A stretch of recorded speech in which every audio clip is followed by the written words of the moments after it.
Greetings and unveiling the case. Welcome back, everyone. Today, I invite you to join me in confronting a tragic mystery simmering beneath the glossy surface of American ambition, a real-life story so haunting it continues to echo in the hearts of those who hear it.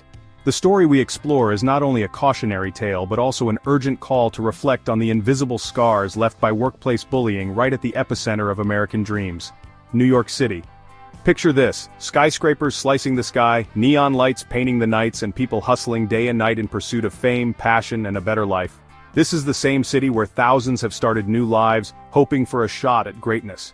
Yet amidst these dreams, not all stories end in triumph. Some, tragically, unravel into nightmares that the world often fails to notice, until it's too late. Today's case is shrouded in both mystery and heartbreak, a drama that would give any gripping legal series a run for its money. But unlike the hyperboles of television, this is reality. It recalls for me the raw, chilling scenes from the Korean drama The Glory, which swept the globe in 2023. There, fictional pain mirrored reality, but what we're about to face isn't fiction. It's the devastating real journey of a young professional torn apart by an environment meant to nurture her ambition. Through this intensive investigation, I hope we can explore how a person with talent, drive, and youthful optimism could be broken down, piece by subtle cruelties, unchecked rivalries, and silent complicity. The case involves so many layers, so many missed chances for intervention that I can't help but wonder, how many Emilys are out there right now, suffering in silence? How often do we overlook the weight of a casual dismissal, a mocking laugh in a team meeting, or the icy wall of exclusion by colleagues who once smiled? What you'll read today is not just a chronicle of pain, but a mirror held up to American work culture, an urgent reminder for all of us to see beyond the surface, to pay attention to those among us who may be suffering. Let's gently lift the veil together and bravely walk into a narrative filled with resilience, warning, and a hope for genuine change. The Glory, and its reflection in American society. When The Glory, a gripping Korean drama, took the world by storm in 2023, its dark themes of vengeance and the haunting consequences of school bullying left millions reflecting on the deeper malaise inside human communities. The storyline of Moon Dong-yoon, a woman who spends years planning her retribution against those who scarred her in adolescence, resonated far beyond South Korea's borders. In fact, many American viewers found themselves stunned by the way art imitated and, at times, exposed the raw truths lurking beneath their own society's glamorous facade. In the United States, the echoes of The Glory swirl not only among high school halls but also through the very heart of American workplaces. Picture the archetype of the American dream, a place where anyone can succeed with enough grit, courage, and hard work. That vision, while inspiring, often clouds widespread social issues, relentless competitiveness, unchecked ambition, and the normalization of toxic behaviors behind closed office doors. The drama's striking image of a former bully becoming a revered television personality, then using her new power to humiliate others, eerily parallels real-life headlines in corporate America, where stories of public success cloak private cruelty. This parallel isn't accidental. The very premise of The Glory, that wounds inflicted in pursuit of status and approval can fester, warping entire lives, feels painfully familiar within the context of American capitalism. Here, competition is lauded and vulnerability sometimes interpreted as weakness. The show's brutal honesty, juxtaposing outward glamour and inner rot, acts like a mirror held up to an American society wrestling with issues of privilege, hierarchy, and the invisible lines that separate the so-called winners from the walking wounded. Moreover, Americans were gripped by the portrayal of bystanders whose silent consent enables ongoing abuse. Just as in the series, the U.S. workplace too often becomes an arena where those who eagerly climb the ladder may do so by stepping over or disregarding others, while management turns a blind eye for the sake of performance metrics. The fear of speaking up, out of concern for one's reputation or livelihood, mirrors the chilling silence that allowed bullying to thrive in The Glory. What's more, the American context adds another layer: the myth of individualism. When those enduring harassment are told to simply toughen up or be more assertive, their struggles become invisible, minimized by cultural narratives. There are countless American Emilys who, like the drama's protagonist, suffer quietly as their aspirations are battered by covert slights, groupthink, or outright sabotage, all justified under the banner of professional development. in rewatching The Glory, it becomes clear that its tragedy does not belong to Korea alone. It belongs to all those haunted by unreasonable expectations and the weight of appearances. The drama's relevance in America lies not just in its entertainment but in its invitation. Do we dare to notice who is left behind, who is lonely, or who is quietly breaking in environments meant to encourage, not destroy? This story, both real and dramatized, compels us to turn our attention inward, to our offices, our institutions, our daily conversations, and ask if we, knowingly or not, have played a part in making or marring someone else's dream. Main character and childhood in America. Let's step back and meet the central figure of our true American tragedy, Emily Brown. Born April 30, 1996 in the unassuming neighborhoods of Queens, New York, Emily's early years were defined by both hardship and unbreakable hope. The daughter of a single mother, she grew up in a cramped walk-up, her world both soothed and challenged by the dizzying kaleidoscope of city life just outside their tiny apartment's window. Nights often smelled of street food and car exhaust, sounds blending laughter with sirens, a daily reminder that in New York, dreams grow wild but reality bites hard. Emily was, from childhood, a spark, curious, bright, and endlessly resilient. Her mother worked 2 jobs, waitressing by day, cleaning offices by night, rarely home, but never absent from Emily's heart. Those rare moments together, spent huddled over used textbooks or whispering wishes to the skyline, infused Emily's spirit with a unique blend of toughness and tenderness. For her, television wasn't just an escape, it was a world she longed desperately to join, a stage where people who sound and look like her could matter, laugh, and be seen. From an early age, Emily found solace in the school library, often reading stories about trailblazers in journalism and media, Ida B. Wells, Barbara Walters, and local newscasters who turned adversity into influence. She joined the debate team and the drama club, using after-school hours as a laboratory for her ambitions. Unlike some of her peers, whose confidence rested on privilege, Emily's self-worth was earned, built brick by brick through perseverance, self-study, and the ever-present encouragement of her mother. Theirs was a relationship forged not just by blood, but by a shared hunger for something better, something brighter. Emily saw herself in every local anchor who pronounced Queens with pride, in every on-air interview with self-made women. She mimicked their cues in front of the bathroom mirror, dreaming the impossible dream. At night she wrote stories and speeches in battered notebooks, promising herself that someday her voice would be heard, not just for herself but for every kid who had ever been told to wait their turn or lower their gaze. By her teens, Emily had already begun to collect small victories, citywide essay contests, the lead role in the spring play, and a cherished internship at a neighborhood radio station. Each success brought soaring hope, but just as often sharpened the envy and scrutiny of others. She quickly learned that ambition, especially when worn openly by young women from working-class backgrounds, can attract as much malice as admiration. But Emily never let her circumstances dim her vision. Instead, hardship and heartache became fuel for her determination. Her resilience wasn't just inherited, it was cultivated. Every setback a spur to grow stronger. Everyone who met her remarked on her laughter, her tenacity, and the unshakable belief that she could and would change her corner of the world. As the city hustled on, Emily kept building her dream, refusing to let the darkness outside her window eclipse the brilliance she knew she could become. Pursuing the American dream in television. From the very first time Emily watched New York's charismatic TV hosts and weather anchors delivering their forecasts to millions, her heart was set. Television wasn't merely a career choice, it was a calling, a shining beacon that offered her the promise of visibility, influence, and purpose.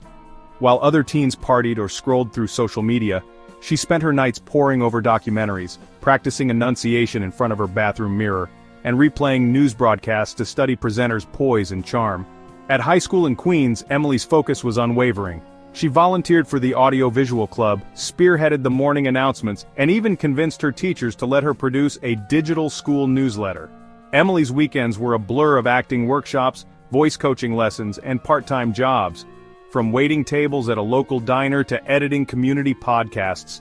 Every dollar she earned was invested back into her dream, buying second-hand microphones, attending networking seminars, upgrading her ramshackle laptop to edit demo reels. Though she neither had family connections in the media industry nor a path paved by privilege, Emily's self-belief stood firm.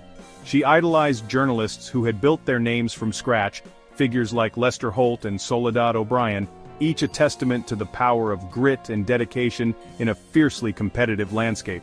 When classmates sneered or called her wishes unrealistic, she quietly filed their doubt away as fuel. Her first big break came at 19, when she was selected as a summer apprentice at a community radio station in Manhattan. The experience was electric: live broadcasts, script writing under pressure, the adrenaline rush of going live, and, above all, the camaraderie of a diverse ragtag team who shared her passion. Emily learned to balance the hustle and chaos of working with seasoned New Yorkers, some helpful, a handful hardened and brusque. She navigated technical issues, mic malfunctions, and the delicate art of interviewing people from all walks of life. In college, Emily majored in broadcast journalism at a state university, juggling classes, a near full-time weekend shift at a pizza shop, and the relentless pursuit of internships. She applied to national student competitions, contributed op-eds to university papers, and made a habit of introducing herself boldly to visiting news anchors at workshops. Each rejection, and there were many, scraped her confidence yet also added to her resilience. Her digital presence grew robust.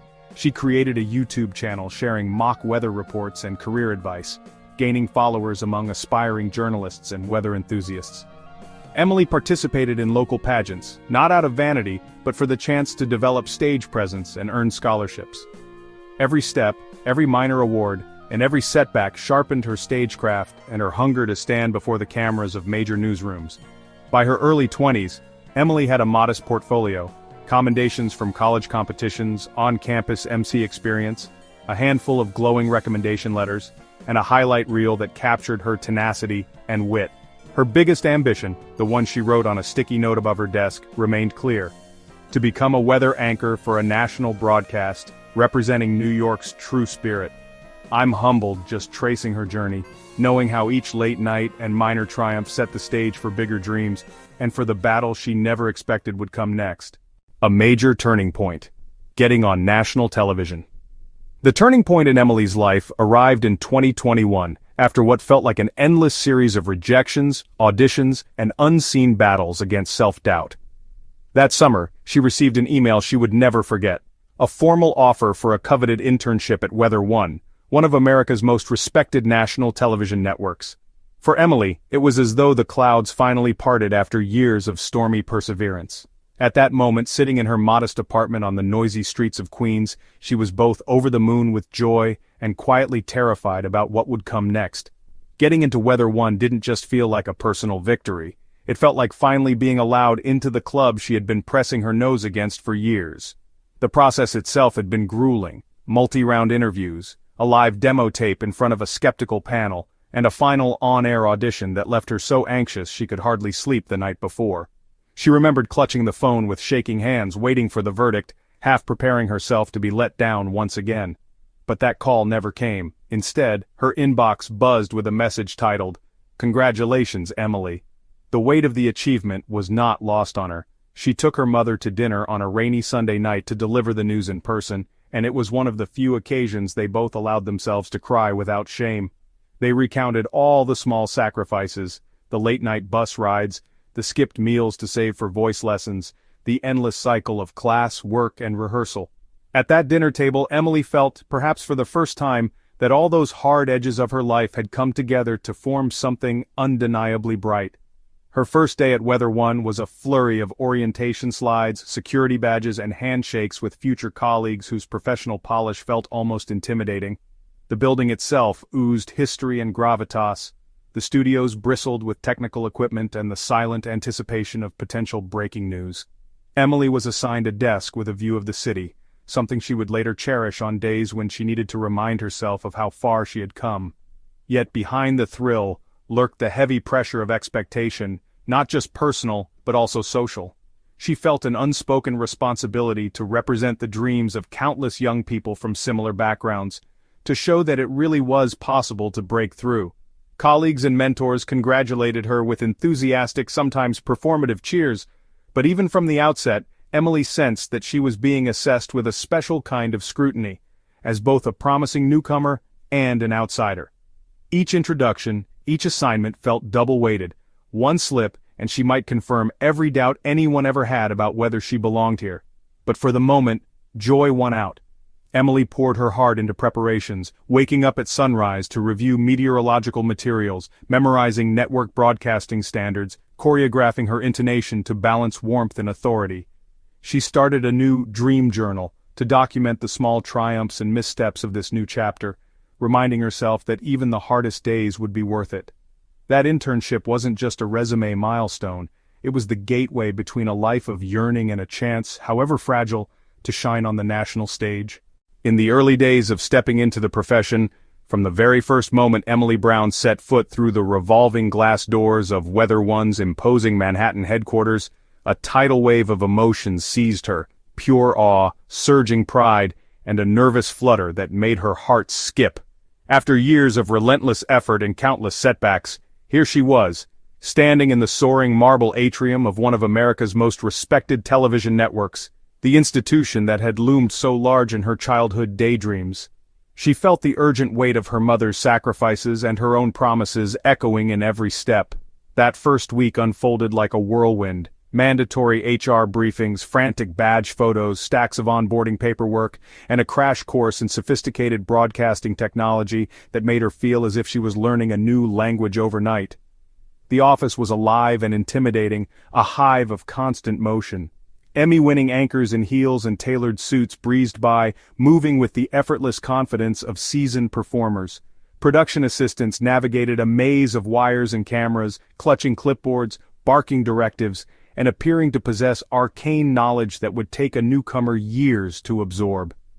Emily's heart would leap at the sight of the bustling studio floor, dazzling lights rigged high above, teleprompters rolling with urgent weather alerts, and the rhythmic clatter of keyboards as producers edited story segments on deadline. She was assigned a buddy named Jane, a junior weather anchor renowned for her dry wit and brisk efficiency. Jane quickly mapped out the unwritten rules of the newsroom: always triple-check your graphics, never talk over the senior anchors, and perhaps most importantly, learn to thrive on minimal sleep. But beneath the energy and glamour, Emily soon sensed an undercurrent of anxiety. The relentless thrill of live TV masked a culture obsessed with ratings, time crunches, and unforgiving scrutiny, from viewers, managers, even one's own team. While the network's polished broadcasts suggested seamless teamwork, behind the scenes, office politics and whispered alliances held equal, sometimes greater, sway. The first few days, Emily made an impression simply by being the new face, a fresh voice with a shy, eager smile. She shadowed Jane and other anchors, dutifully soaking up feedback on her scripts, diction, and posture.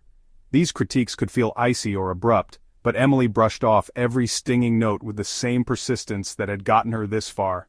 At night she would pore over old show tapes, practicing voice modulation in her bathroom mirror, vowing she'd never be caught off guard on camera. However, cracks soon emerged behind the professional facade. There were snide remarks, some barely veiled, about her background, her Queen's accent, her lack of Ivy League polish. Veteran producers favored their familiar cliques, creating inside jokes that made her feel like she was peering through soundproof glass. The office kitchen, often billed as a spot for team bonding, became a gauntlet of gossip and side eyes.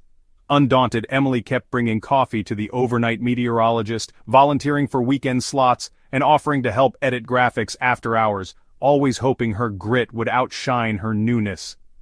The technical side of the job was another beast entirely. Emily's digital training at college had familiarized her with media basics, but high-stakes live weather coverage demanded far more. Instant composure when a graphics system froze, improvising when a guest ran late, scrambling amid blaring alarms during hurricane updates. She learned the subtle art of earpiece communication, nodding while listening to producer directives, smiling smoothly even when her notes were misplaced or a camera malfunctioned. It was mentally and emotionally taxing, the adrenaline rush fading much faster than the exhaustion that trailed her home after each shift. She began working split schedules, rising at 3 a.m. to prepare for a 5 a.m. segment, then staying late to assist the evening team. Her sleep habits deteriorated. Meals were often vending machine snacks consumed in windowless editing rooms. The pay, while better than her college stints, barely covered rent and student loans. She relished small victories, a praise from her supervisor on an especially crisp segment, a grateful viewer's email about her storm warnings, even as moments of self-doubt lurked in the late-night quiet. Mentorship, in theory, was part of Weather One's culture. Yet support faltered in practice. Most senior anchors, already burdened with their own punishing deadlines, offered little more than brisk nods or vague encouragements. Jane, her assigned mentor, sometimes snapped under pressure, at once urging Emily to show initiative while cautioning her not to be too eager. There was a fine line between standing out and overstepping, and no one ever spelled out where it lay. Emily took solace in fleeting camaraderie with a handful of other newcomers, fellow dreamers, each sporting their own blend of enthusiasm and imposter syndrome. Over microwave dinners at midnight or quick chats in the makeup chair, they confessed to harboring similar fears. Were they enough for New York television? Would one mistake end their careers before they began? Home became a sanctuary on good days and a lonely retreat on the hard ones. Her mother's nightly calls were lifelines, punctuated by reminders of how far Emily had come and gentle warnings not to push herself past the breaking point. Yet Emily, determined to prove she belonged, kept dismissing her fatigue, telling herself that all rookies struggled, that real success lived just one broadcast ahead. The newsroom's competitive pressure, once motivating, soon turned oppressive. When a rival intern aced a live traffic segment or received on-air praise, Emily felt the sting of comparison. She watched, sometimes painfully, as colleagues who fit the incumbent mold, those with glamorous backgrounds, seamless voices, connections at the top, received coveted assignments and visible sponsors. At times, managers assigned Emily to less coveted night segments or gave her scripts heavy with technical jargon, perhaps to test her mettle, or to limit her rise. And yet, during those first weeks, Emily carried a stubborn flicker of hope. Each time the red studio light blinked on air, she tapped into a deep reserve of resilience.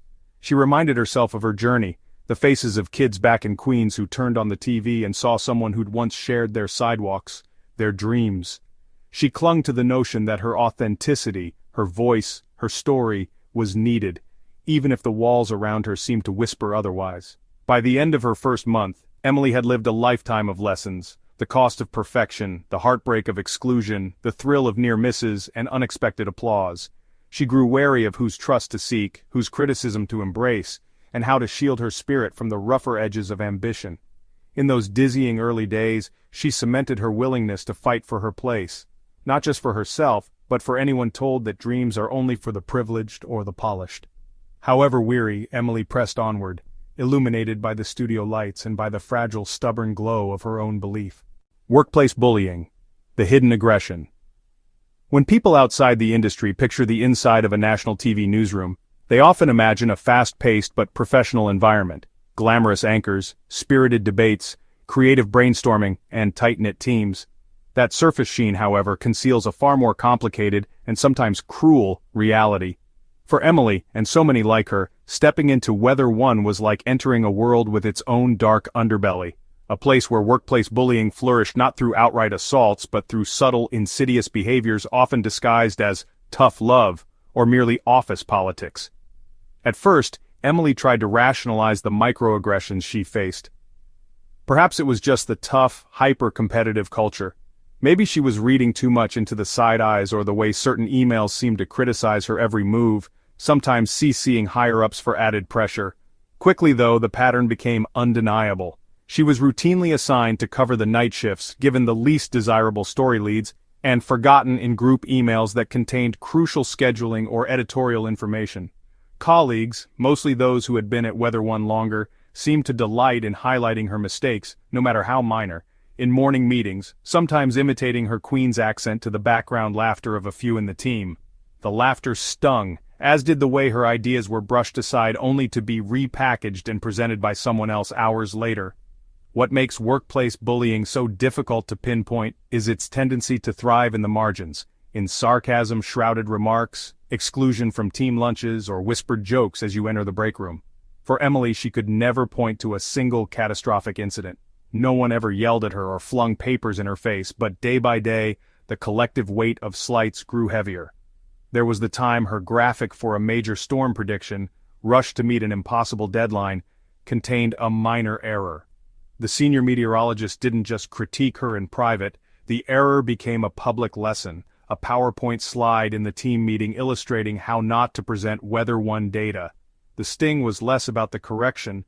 Emily cared deeply about professional growth, but about the relish with which it was delivered.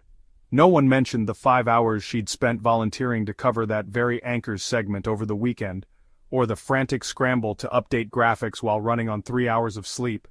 Bullying at Weather One didn't erupt overnight. It was sustained, normalized by institutional silence. Junior staff who dared to protest found themselves further marginalized. Instead of receiving guidance and constructive criticism, Emily encountered what the industry called a sink or swim attitude.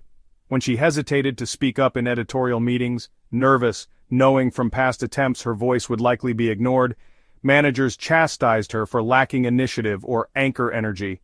When she offered to help with extra weekend edits, she was told to stop trying too hard, lest she seem desperate for attention. After hours, she'd spot her colleagues' group chats lighting up with activity. Emily was never invited. Later, she'd discover cruel memes circulating among junior anchors, mocking her wardrobe, her accent, even the way she occasionally stumbled on air. The digital space, she realized, offered no respite from the in-person isolation. Even on Slack, her questions were ignored unless echoed by someone more favored. Her suggestions tumbled into silence. The camaraderie she yearned for felt like a facade reserved for insiders. The most excruciating moments, however, came from the institutional cover-up. HR policies at Weather One, like at many prestigious companies, looked robust on paper.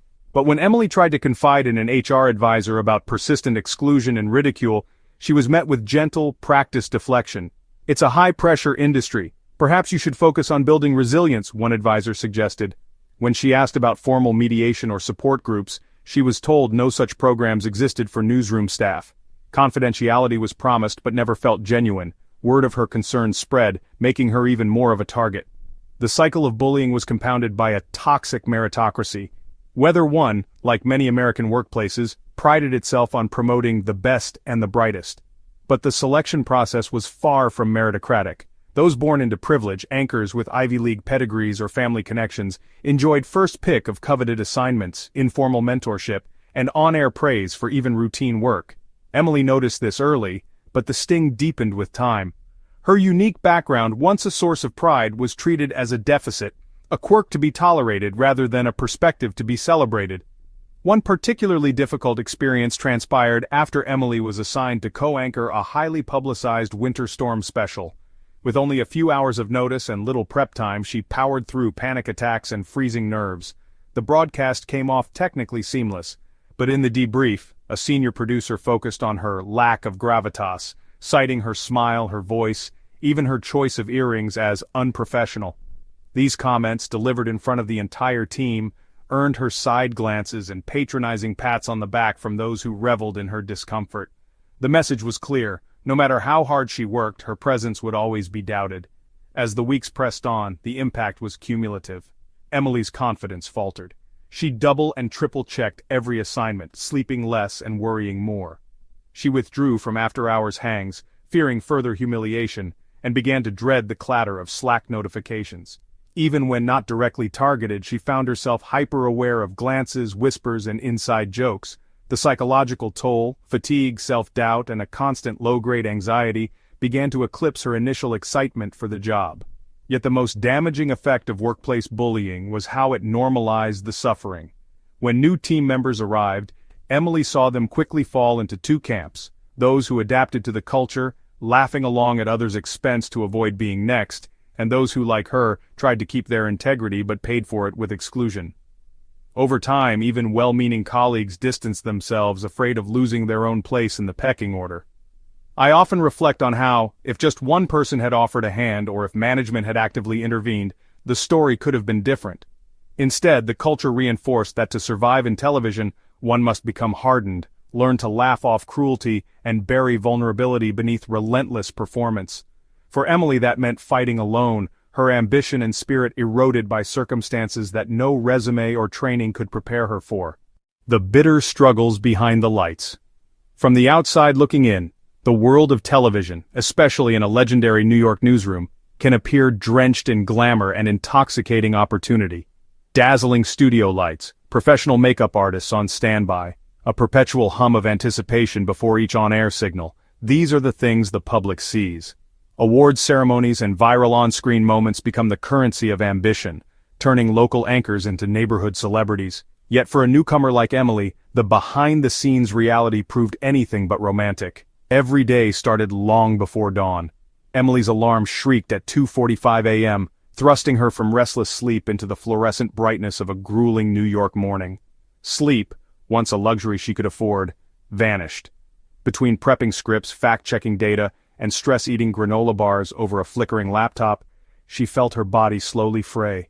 The persistent fatigue seeped into her bones, a kind of exhaustion that coffee could not cure and adrenaline only briefly masked.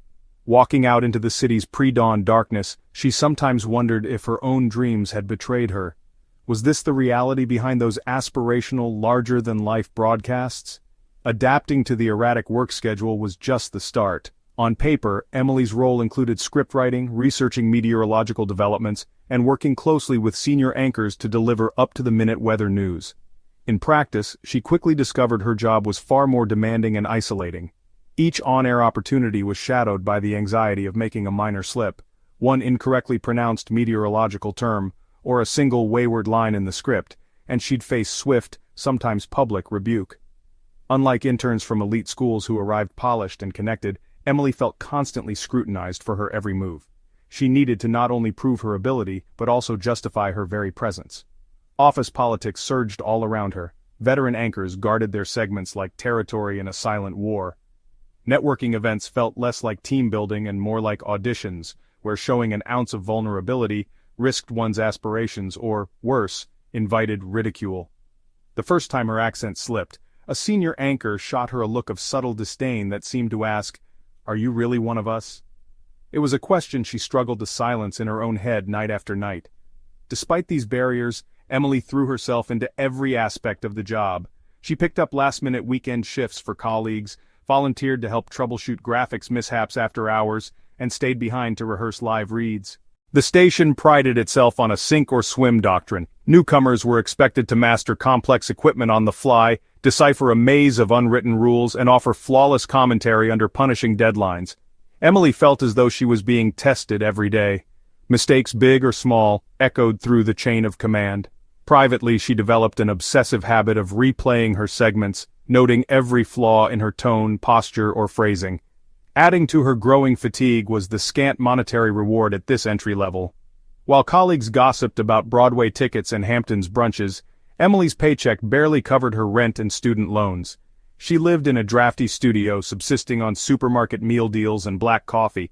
On the rare morning she treated herself to a café croissant, she felt guilt gnawing at her. Shouldn't every dollar go toward a better camera, updated wardrobe, or voice lessons? The industry's legendary glamour, she began realizing, was a well-curated illusion often reserved for those who'd already made it, or were privileged enough to fake it convincingly. The strict hierarchy, all too familiar in storied institutions, made Emily's every move feel visible but never fully acknowledged. Junior staff were assigned menial or unwanted tasks, prepping morning graphics at 4 a.m., returning studio lights to storage, or fielding borderline disrespectful last-minute script corrections from senior personalities. For many young anchors, including Emily, the subtext was clear. Gratitude was expected, complaints were not. The loudest applause was saved for the on-air performances of those already in favor, while behind-the-scenes victories, pulling off a seamless live update after a tornado warning or staying calm when technical systems went offline, were accepted as par for the course. Emily yearned for growth and mentorship but found little. Some veterans, overstretched and wary of change, viewed newcomers as rivals more than protégés. Attempts to bond over shared profession-induced sleeplessness sometimes resulted in cool, polite smiles and a quick return to emails. It didn't help that Emily's background and accent set her apart. Her authenticity, once a point of pride, now made her the subject of side eyes and whispered jokes. Yet the sharpest blows came from intangible sources, the sense of being truly alone, of striving in a room full of voices but not feeling heard. The newsroom that thrived on headlines about community, resilience, and support seemed unable to foster such values within its own walls. There were days the pressure was so relentless, when a weather alert devolved into chaos or an unexpectedly harsh critique hung in the air, that Emily shut herself in a bathroom stall, counting breaths until the anxiety subsided. Still, it was love for the craft that kept her going. Each time the camera's red light blinked, something inside Emily stirred. the tenacious spark that had fueled her journey from a queen's walk-up to this hallowed media arena. It became obvious that behind every glimmer of on-screen magic was a back-breaking routine: skipped meals, missed holidays, 60-hour work weeks, and invisible emotional labor. The public only saw the refined, authoritative presence during the weather report. They never witnessed the relentless grind, or the quiet tears of a young woman who clung to her purpose in the face of invisible storms. The harsh reality became clear. Living behind the spotlight demanded a constant sacrifice of comfort, pride, and sometimes well-being. Emily grew to understand that illusions of television weren't restricted to the programming. They permeated the culture, dividing the celebrated from the unnoticed, the lucky from the overworked. Little by little, she glimpsed a system designed to test not just talent, but spirit, persistence, and the ability to endure the cruelty masked by glamour. As weeks wore on, Emily's physical health began to falter. Headaches became routine companions, and nerves started to fray. The irregular hours disrupted her circadian rhythm. She often felt dazed, struggling to remember whether it was Monday or Thursday, whether she'd eaten lunch or simply powered through another shift on autopilot. The constant barrage of breaking news left no time to pause. Television's unspoken rule was to never show weakness. Even on the toughest days, a flawless smile and composed voice were non-negotiable for anyone who hoped to last. Socially, the environment grew more isolating. While she'd initially tried to join after-work gatherings or engage in lively banter in the break room, Emily found that genuine camaraderie was rare. Veteran employees traded stories and office gossip in closed circles, and junior staff, wary of becoming the subject of the next joke, often maintained guarded politeness instead of friendship. The lines of hierarchy seemed etched in concrete, dictating everything from who got first choice of morning broadcast slots to who received birthday celebrations and informal mentorship. Any challenge to these boundaries risked subtle retaliation: a cold shoulder, a negative on-air review, or whispered warnings to know your place. Workplace challenges were compounded by an unforgiving external world. The scrutiny of viewers and the immediacy of internet feedback meant one errant segment could unleash a torrent of online critique, or worse, become meme fodder. Emily read comments, sometimes positive, often mocking. The anonymity of the internet gave people carte blanche to judge her looks, voice, and performance. With each social media notification, she braced herself for the potential sting. This kind of exposure was an unexpected tax on her resilience, rarely discussed before she entered the industry. Those moments that should have been affirming, receiving praise from a supervisor or a grateful thank you from a family who relied on her weather update, rarely canceled out the sting of standing alone in a crowded newsroom, unseen. Sometimes, when Emily walked the streets of Manhattan in the gray, pre-dawn calm after a night shift, she imagined explaining to a younger version of herself why the journey was worth it, why each day spent climbing this mountain was still meaningful. There were lessons in humility too. When she fumbled a graphic or missed a cue, the critique was swift and sometimes harsh, yet she learned to recalibrate, to read the room, and to recognize small victories, like nailing a live forecast or handling technical adversity with grace. She understood now that the true measure of a media professional was less about picture-perfect delivery and more about the grit it took to keep going, day after bruising day.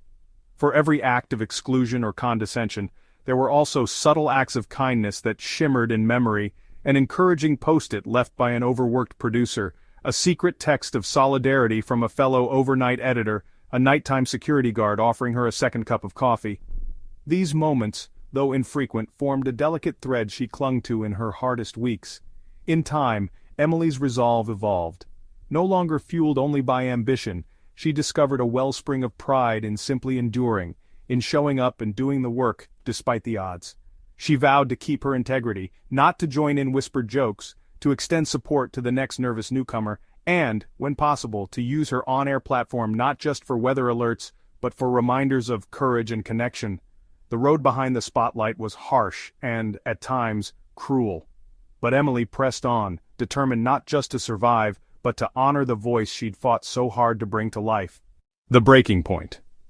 When despair peaks for months, Emily struggled valiantly to withstand the constant barrage of workplace hostilities, social isolation, and impossible standards. But every person has their limit, the point where resilience is no longer enough, and the weight of invisible wounds grows unbearable. Emily's breaking point didn't happen in a single explosive moment. Instead, it crept into her life like a slow eclipse, gradually darkening even her brightest dreams. As the exclusion intensified, so did the microaggressions. The group chat, where teammates organized after-hours gatherings and exchanged inside jokes, became a crucible of unkindness. Emily wasn't just omitted, she was actively mocked. Screenshots of her on-air missteps circulated with snide commentary. Jane, her former mentor, became distant, unresponsive to late-night messages asking for advice. In editorial meetings, Emily's presence was often ignored, while her ideas, when acknowledged at all, were quickly dismissed or appropriated by others. The newsroom's air of indifference became suffocating. Days blurred into restless nights as Emily fought to keep up with the relentless shift schedules and maintain a facade of professionalism. Sleep was a distant memory, replaced by hours spent replaying workplace interactions, dissecting her own words for real or imagined missteps. She began to dread the ping of Slack notifications, each chime a reminder of her status as an outsider, or worse, the next target of ridicule. Physical symptoms soon appeared. Headaches throbbed behind her eyes and her limbs felt heavy, as if moving underwater.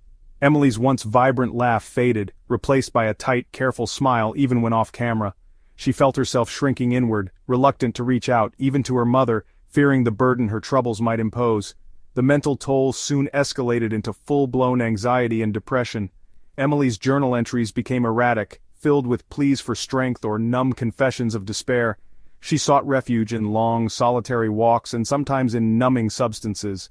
Anything to silence the fears looping endlessly in her brain. Therapy brought only partial relief. The psychologist listened with empathy, prescribed medication, and encouraged mindfulness techniques. But the deep sense of failure and isolation proved difficult to dislodge in an industry that prized toughness over truth. Attempts to address abuse within the company met a brick wall of institutional apathy. When Emily quietly asked HR about the possibility of mediation or support, she was told that her experiences were simply part of the industry's learning curve. She began to doubt her own perceptions, wondering if perhaps her struggles were, as some senior anchors implied, signs of weakness instead of evidence of a deeply flawed culture.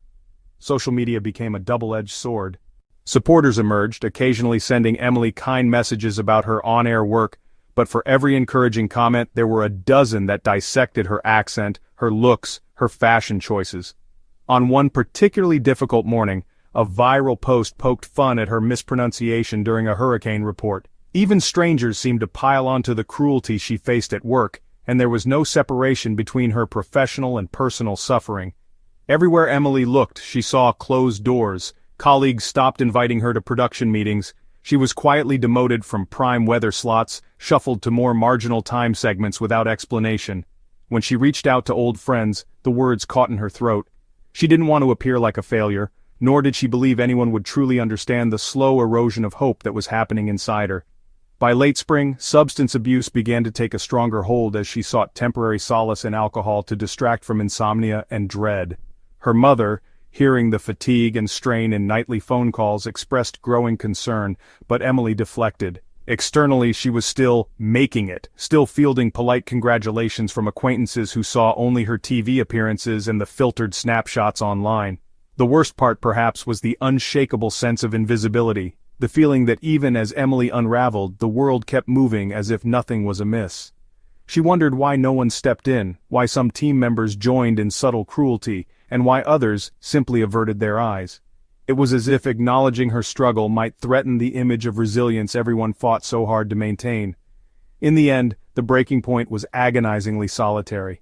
Emily wrote letters never sent, capturing memories of childhood dreams and the sacrifices she'd made to reach this place.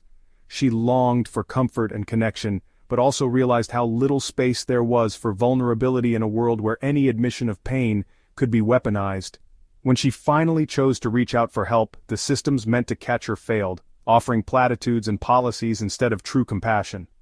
By the time Emily's despair peaked, the decision to step back from life's pain seemed sadly like her only remaining form of control. In one last act of clarity, she detailed her experience, calling out the names, retelling the quiet cruelties, and leaving a record she hoped would serve as a warning for others.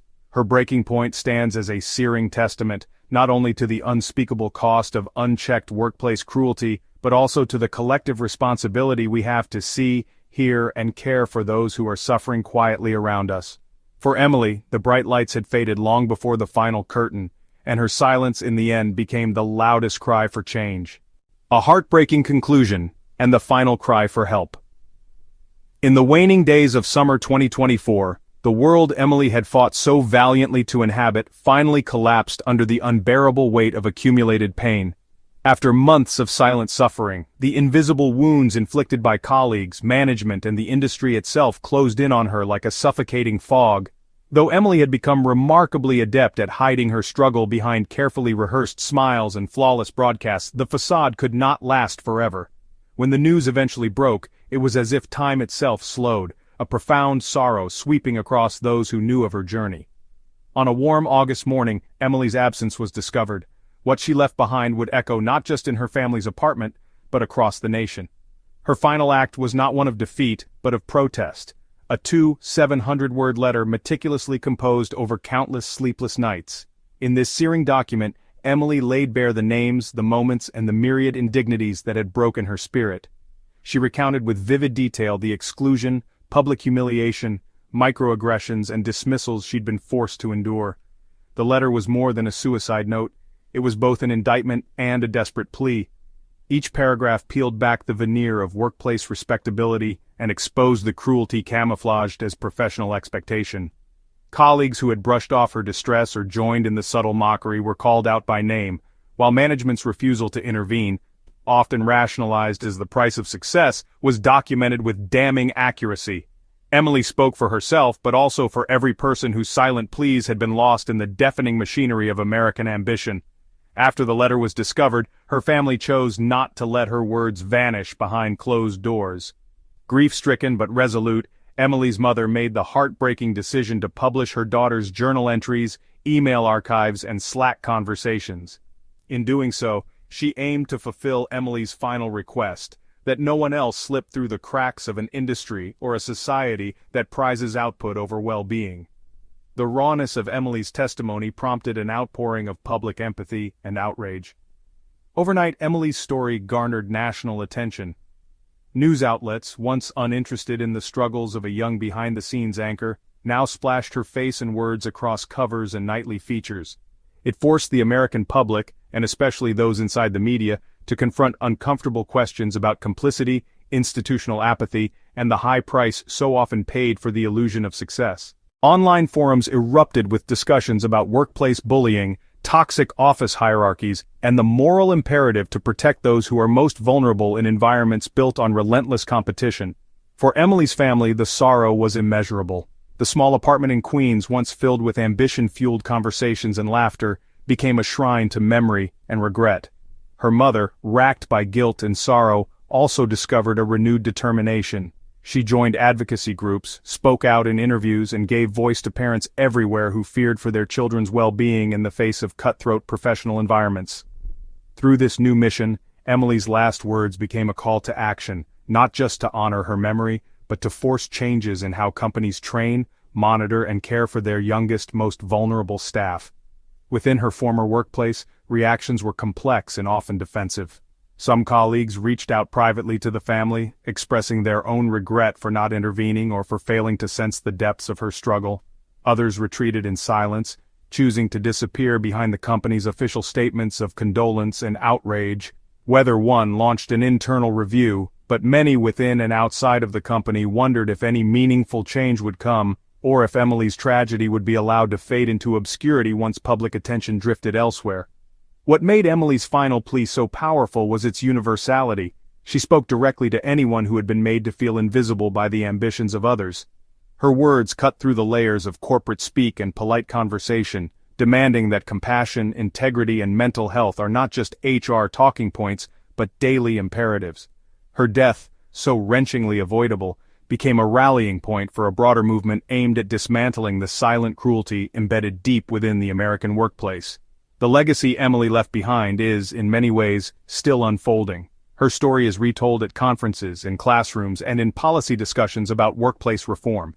Each retelling serves as both admonition and hope, a reminder of how quickly aspiration can become agony, and how urgently we all must listen and respond when someone dares to call for help. Reactions of American Society and Media. The moment Emily's harrowing story and final plea became public, it triggered a tidal wave of emotion not just in New York, but across the entire United States. The American media, quick to spotlight tragedy, but often slow to reckon with its roots, erupted into a sustained frenzy of coverage. Front-page headlines, breaking news segments, think pieces, and live TV debates. Her face, juxtaposed with her wrenching words, became a symbol haunting breakfast tables and late-night cable news alike. At first, the tone was one of profound sorrow and outrage. Major national outlets like the New York Times, CNN, and NPR dedicated entire segments to Emily's journey, delving into the details of her letter and the broader context of workplace bullying that she exposed. Excerpts from her writing, saturated in pain and the need for systemic change, ricocheted across social networks, inspiring hashtags, TikTok testimonials, and viral threads. Online, her story became a rallying point for those who had always sensed something deeply wrong beneath the gleam of American professional culture, but had lacked the catalyst to say so out loud. Meanwhile, talk shows featured bereaved guests, Emily's mother, former colleagues, and labor advocates, while panels of workplace psychologists and HR experts debated tough questions. Why do toxic office cultures persist? Why do whistleblowers, especially young women, so often go unheard? And what will it take for media giants to genuinely prioritize mental health over ratings? Public grief quickly evolved into activism. Advocacy groups for workplace justice, unions, and mental health started campaigns in Emily's name. Petitions demanding legislative reform to strengthen anti-bullying protections in the workplace gathered hundreds of thousands of digital signatures within days. Social media influencers and celebrities, especially women in media, added their voices, sharing stories they had previously bottled up out of fear of retaliation. Corporate whistleblower hotlines reportedly spiked in volume, and anonymous forums like Glassdoor filled with new, unflinching accounts of hostility in various industries. As the news cycle thundered on, a swirl of questions about responsibility and ethics followed. Media watchdogs scrutinized the newsroom at Weather One and similar high-pressure companies. Why had repeated subtle misconduct gone unreported or unaddressed? Commentators pushed back against the company's initial statement that no formal reports had been filed, arguing that fear and lack of trust in institutional response were themselves symptoms of a broken system. Investigative journalists began uncovering similar patterns in other companies. Suddenly, whistleblowers were harder to dismiss as outliers, and the narrative of lone, fragile individuals gave way to a recognition of collective institutional failures. Within days, congressional representatives cited Emily's letter in calls for hearings on workplace bullying. Unions picked up her name as a symbol in ongoing negotiations, and nonprofit organizations used her story to fundraise for mental health counseling, legal aid, and research. Even late-night comedy shows, often the Zeitgeist's pulse, satirized toxic workplace culture, but with an edge of anger and demand for real accountability. The reckoning was both cultural and legislative. America could no longer laugh, meme, or cry the problem away, but as weeks passed, the conversation grew more complicated. Weather One's internal response became a focus of scrutiny. While HR sent out emails and promised an internal review, former and current staff began leaking internal memos and anonymous testimonies, suggesting patterns of silence and retaliation stretching back years. Major newsrooms conducted soul-searching op-eds, some admitting their own shortcomings, others evasively asserting that things were different under their roof. The coverage also revealed fractures within the media landscape. While some editors sincerely pledged reforms, announcing new anti-bullying task forces, diversity committees, and mental health resources, there was skepticism over whether these were meaningful changes or simply gestures for PR. Editorials in respected outlets questioned how long the momentum would last, recalling the fleeting intensity of past social reckonings. Could Emily's death finally mark a turning point, or would it fade as soon as the next major story hit the headlines? Simultaneously, academic circles began to study the phenomenon in earnest. Sociologists, psychologists, and labor historians used Emily's case to draw connections between modern workplace stress, the glamorization of struggle in high-profile fields, and worsening youth mental health. University seminars and workplace conferences adopted her case as a core example. Students, especially women and first-generation professionals, shared their own fears of encountering similar challenges. Her letter became a teaching tool, a warning, and a call to humanize policy changes going forward. Grassroots groups took matters further. Street murals, protest installations, and candlelight vigils appeared across major cities: New York, Los Angeles, Chicago, each using Emily's image and story as a rallying cry. Survivors of workplace bullying organized open letter campaigns, urging lawmakers to confront the systemic nature of such abuse, not merely individual incidents. Each act of solidarity carried the implicit question, how many more Emilys will there be? For weather and broadcast professionals across America, the fallout was deeply personal. Some anchors, breaking long-standing silence live on air, confessed to having endured similar trials, sometimes with devastating mental health consequences. Others admitted complicity by standing by, afraid or unwilling to challenge toxic hierarchies. There was a palpable sense of regret and soul-searching. Office managers rushed to hold listening sessions, but young professionals remained cautious, painfully aware that true change takes more than a few well-intentioned meetings. The digital sphere, ever reactive, became a double-edged sword.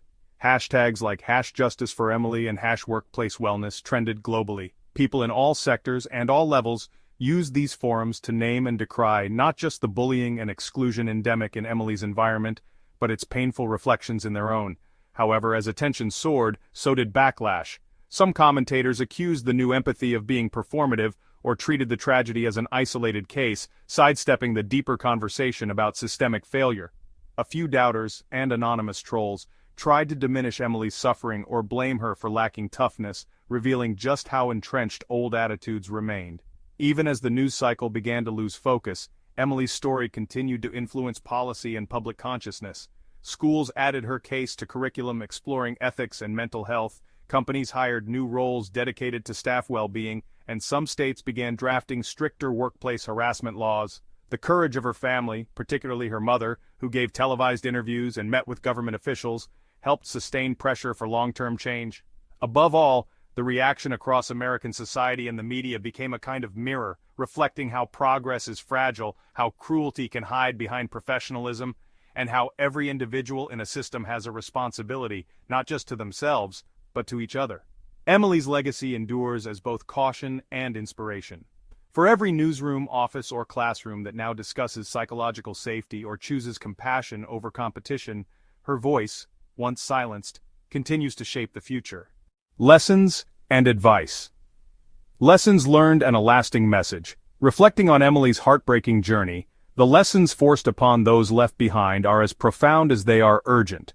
Her story, tragic, raw, and undeniably real, cuts through the comforting myths we often cling to in modern society, that merit always wins, that the resilient always prevail, that time eventually heals all wounds. Behind the sparkling promise of professional opportunity lurked unseen costs, and from her suffering a lasting message for individuals, organizations, and entire cultures emerges, one we ignore at our own peril. We must shatter the silence. Perhaps the starkest lesson in Emily's saga is how insidiously silence allows cruelty to take root and thrive. Time and time again, chances for intervention arose. A teammate could have checked in, a manager might have noticed the eroding confidence, or someone on the periphery could have interpreted her isolation as a red flag, not just assimilation struggles. Yet the culture of business as usual prevailed, aided by bystanders' rationalizations. It's not my place, it's the industry norm, she'll toughen up. If anything, Emily's last letter exposed a truth no workplace or school or family should ignore. Suffering in isolation can be as lethal as violence in plain sight. To break that cycle, we are obligated to cultivate environments where vulnerability does not equal weakness, where an honest conversation is valued as highly as any formal achievement, and silence is no longer mistaken for strength. Systemic change is non-negotiable. Real change needs more than empathy. It needs infrastructure. Emily's ordeal was not a moral failing on her part, nor just the result of a few cruel individuals, but the direct outcome of unchecked power imbalances and inadequate accountability. Her experience points to a need for robust, confidential mental health support available to everyone, not as an afterthought during a crisis, but as a daily destigmatized resource. Transparent anti-bullying policies with clear processes for reporting and protection, not just pretty words in employee handbooks. Training for leaders and managers that goes beyond productivity metrics into the realms of trauma-informed supervision, cultural awareness, and psychological safety. Regular independent reviews of workplace climate, with a commitment to act swiftly and decisively when patterns of harm emerge. These demands are not luxuries, They're the bare minimum for a society that claims to value its people as much as its profits. For every one Emily whose suffering becomes a headline or a case study, there are countless others still fighting, still afraid, still at risk, rethinking success and resilience. Emily's ambition and perseverance were remarkable, but success, as narrowly defined by awards, promotions, and media moments, proved a double-edged sword. The lesson isn't to discourage striving, it is instead to fundamentally shift our notion of what making it really means. True success in any workplace or institution must include the freedom to be human, to learn, falter, grieve, and start anew without fearing that one mistake will mean exile or ridicule. The bravest workers aren't simply those who grind through adversity, they're those who reach out, speak up, or demand better, not just for themselves, but for everyone around them. Resilience should not mean enduring cruelty unchecked or normalizing hardship as a rite of passage. Instead, it must be redefined as community-based. The collective ability to create and maintain safe, supportive environments where everyone can flourish, not just survive. A call to compassionate allyship. If there is to be any redemptive outcome from Emily's tragedy, it must begin with a commitment to compassionate allyship. That means looking beyond surface impressions and extending genuine care. One quiet check-in, a kind word, or a refusal to laugh at a cruel joke can sometimes change the entire course of another's life. In a culture obsessed with appearances, it's radical, and necessary, to prioritize care over competition. This applies from the boardroom to the break room to classrooms, families, and friend circles alike. Being an ally is not passive. It means recognizing your own position, speaking up against exclusion or mistreatment, and using whatever influence you possess to foster fairness and empathy, even when it's uncomfortable. For leaders, this is triply important. Setting the tone by modeling respect, encouraging open dialogue, and demonstrating zero tolerance for bullying creates ripples that can transform entire organizations. Carrying forward. Emily's voice, perhaps the hardest yet most galvanizing lesson, is that change requires sustained, sometimes uncomfortable effort. As the initial shock of Emily's loss fades from the headlines, the true measure of her legacy will be written in our actions. Will we restructure workplaces to prevent future heartbreaks, or slip back into the old habits of excusing, minimizing, or ignoring warning signs? Will we teach our children and peers that kindness counts just as much as competence, that emotional well-being is not expendable? Emily's call has become a lodestar, a guiding point, for policymakers, HR professionals, educators, and ordinary people alike. If one voice can illuminate hidden suffering and ignite a movement, imagine what thousands can do. Final reflections. No lesson from a tragedy can bring back what's lost, but the cost of inaction is always higher. We are each entrusted in our own corners of the world to create safer, more dignified, and more humane environments. That starts with naming the harm, refusing to let it fester in silence, and standing firm in the belief that every person deserves not just to dream, but to be truly seen and supported along the way. Emily's story is a permanent, powerful warning, one not just to remember, but to act on. Her final message urges us to look up from our routines, extend a hand, and build a world where, next time, hope outshines heartache.